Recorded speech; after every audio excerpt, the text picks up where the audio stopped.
Welcome back to the channel. Today is day 23 of playing chess, so every single day I do 2500 elo. I noticed if I play 15 minutes plus 10, the videos are very long. So I'm just gonna do the analysis. If that's okay with you guys? If you guys would like to watch the whole game, please do let me know. But for now, I will just make it to like this. I make it to analysis, and I'll try to explain the game Okay, sounds good. So this round I'm paired against an Indonesian. I'm very certain it's Indonesian. Exactly, Indonesia. 1800 rated player, and this is a 15 plus 10 minutes, and I'm 1979 currently in my rating, and we're playing against, and we have the white pieces. So I start the game with e4. He plays d6. So I was like, okay, d6. So we get our normal Pierce defense stuff as we learned from the episode before, destroy the Pierce defense, which is the system I played like this. But my opponent played the lion defense against me, so it was supposed to be here, the exact game was here, and then g6 b like this. This was the attack. Oh no, wait, not exactly. I think like here e5 and then knight here, and then g6 bishop here. No, sorry. Here and then here and then here. I think this was the exact position. And then bishop e3, queen d2. This was the exact position. But we didn't get the lion defense this game. What we got was e6. What the hell was e6? So I just thought to myself, so 1800 rated player, dono opening at move 2, and you're trying to play the Hippo. Hippo is when the fianchetto the bishops and put the knights on the d and e7 squares, which the Hippo defense is ultra solid against engines but not humans. So I was like, okay, I don't know what you're doing, let me just get the whole center with c4. Here he plays c6. I was like, oh my god, if I lose to this guy, I would break my computer. I was like, this man doesn't know anything, and he's just playing random move. So I'm just gonna like, okay, let me develop my pieces like c3. And here he plays a6. Bro, it's move 4. Why are you still moving your pawns? Develop your pieces. That's what I'm thinking. And then I play a4 here. So because I know his intention here is to play b5. Like for example, if I play knight f3, b5.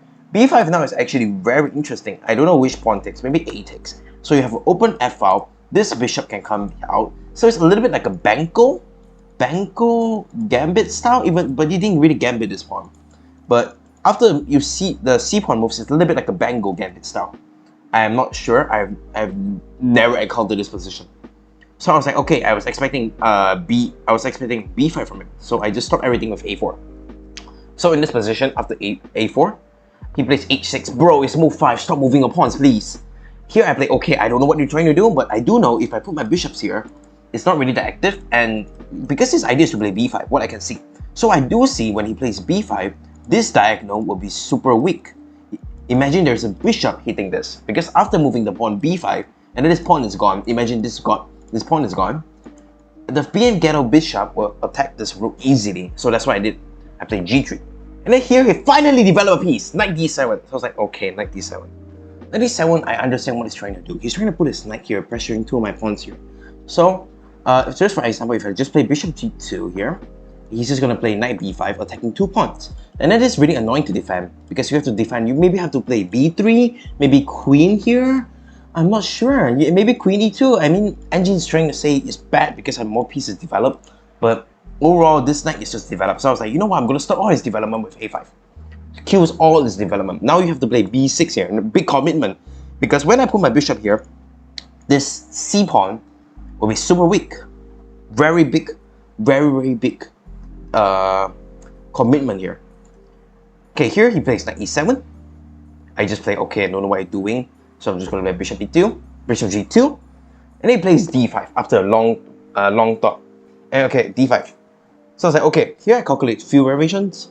Now he has 2 options here, take. Now I have to calculate 3 things. Do I take with this pawn? Do I take with this pawn? Or do I just develop a piece?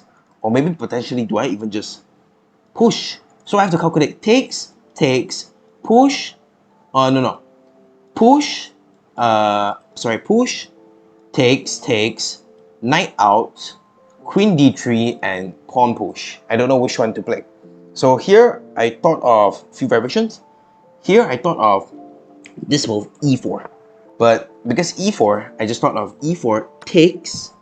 Well, this pawn is not gonna be able to save anytime soon. So I just thought, okay, I could just play knight e2, just knight e2, And then he will play c5 anytime, not exactly right now, c5, potentially right now.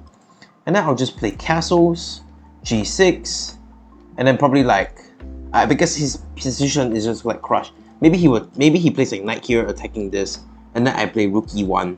I just calculate a few variations here. I just like, okay, this position, my pawn is actually not that easy to attack, and it actually really justify his knight placement on this, and then his knight is actually pretty solid, I would say, compared to just now, which is only two knights doing nothing, trying to play the trying to play the hippo.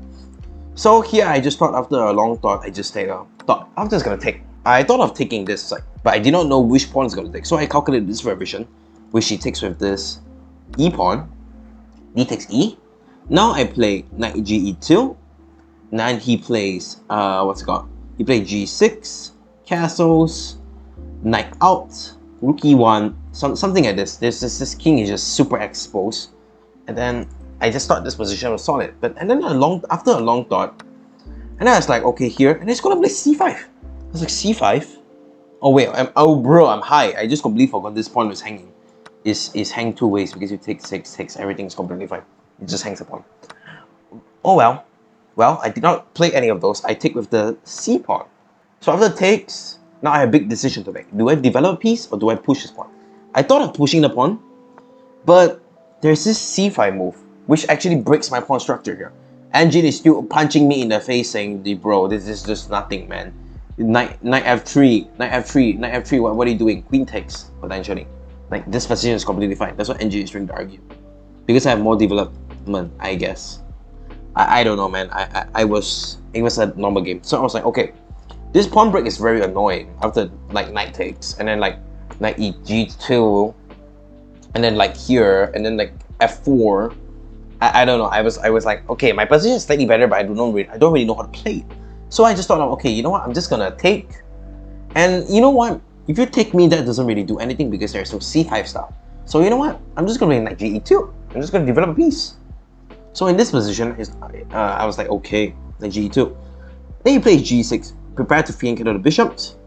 Here I just play bishop e3, preparing to put my queen out and pressuring this pawn. So I thought this was completely fine. Then I play takes. I was like, takes, okay, knight takes. Because if there's bishop takes, that's really dumb of me. If there's knight takes, I can probably escort my own knight. Takes.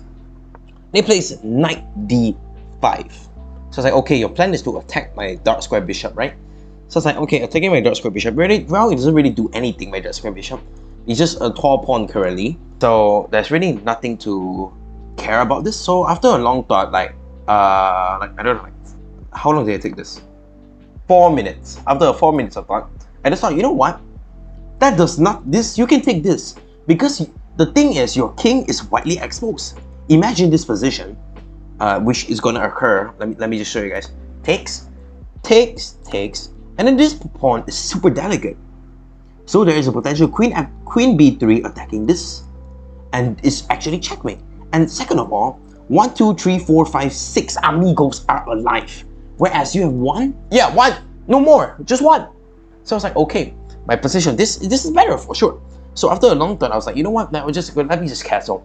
Because I do see this F file, which is super delicate in the future. If you do take this queen b3 line is really strong in my opinion. I don't know, does engine support it, but I do think it's very strong. Here plays f5. So I was like, f5. Well, let me just move back my knight because there's really no squares to move here. I'm just gonna move back my knight. And then he plays knight d7 to f6. I was like, you know what? This pawn is super weak. So if I could trade off one of the pieces, and I put my knight here, attacking this, it's not very easy. This pawn is super weak. That's what I can see. And your king is still in the center, so there's rook e1 ideas. So in this position, I play takes, he takes, and I play knight f4. I just thought, okay, this pawn is super weak. There is no way this is good. This pawn is super weak. You gotta use your king, and who knows? I don't really like that. And then take like queen b3 or rook e1 or bishop f4 just to get more space. If you come here, then we have takes, free pawn. You know, I just thought of this and I was like, there's no way this is better for him. His king is in the mid. His king is so exposed. None of his pieces are developed. So it's like, okay. And then he took. I was like, okay, takes. Oh, parent, oh wow, I lost a lot of advantage. Ah, should have played rook e1. The whole point, because of the exposed king in the center. So you're supposed to attack. Okay, here he plays, here I play takes, clearly. You saw in the game, takes. And I play queen f6. I guess, I don't know what queen f6 do. I guess this develop a piece and potentially put bishop out to just develop a piece. Okay, after a few minutes I thought, I was like, you know what? Let's blow up. If I manage to blow up the whole center, if I manage to let my rook attack the queen, and I manage to, these two pawns are going to push, I just thought that, you know what? If I could trade off this e pawn, this rook is open. So there is a potential chance I can just take a random pawn or put my knight in a good square while my rook is simultaneously attacking this queen. I can put my knight towards here or here. I was like, hey, this is actually pretty solid. So here I played e4. After e4, I was like, you know what? Like we calculated, if it takes like this, there's a potential knight h5. Knight h5. I didn't even thought of knight h5 here. Like knight h5, and then he has to move his queen. Like, let's just say queen here, just to try to defend everything. And then we can even, first of all, we can even take this pawn if we really want. No, actually, this is terrible because it's going to take my piece. I'm so sorry. So actually, I can just bring knight f6 check. Like I said, knight f6 check. King gotta move. There's a discovery with check here, and we win. So your king is forced to move here. And then second of all, now we're going to play d5, exposing the king. And then this is just worse for him. Imagine your king have to run here, and you're not dead. How are you not dead here? That's my question here. How are you not dead after like rook x c8? Wow, that's a brilliant move. Wow, takes. Rook c1 check, king here, knight d here. Yeah, there's this. It's just mate in 7. Okay, we're no longer gonna do this.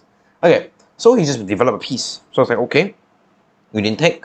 Well, like I said, if you don't take, these 2 pawns are gonna push. So I was like, you know what? Yippee! We're gonna push. e5. Push. We're gonna make a queen. We're gonna make a queen. Then move his queen. So I was like, okay, you know what? Push! Because you can't take. If you take, my bishop is out. Everybody is out. Everyone is into the party. Rookie one and stuff. Everyone is in the party. You know what I mean? Your position is crushed.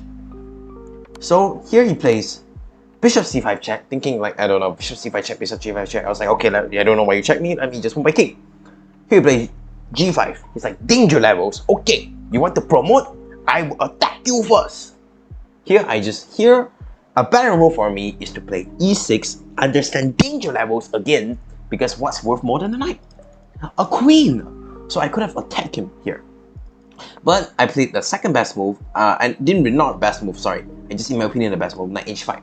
So I could put the knight here, give a check, and the position is completely fine. And I can push his pawns in the future.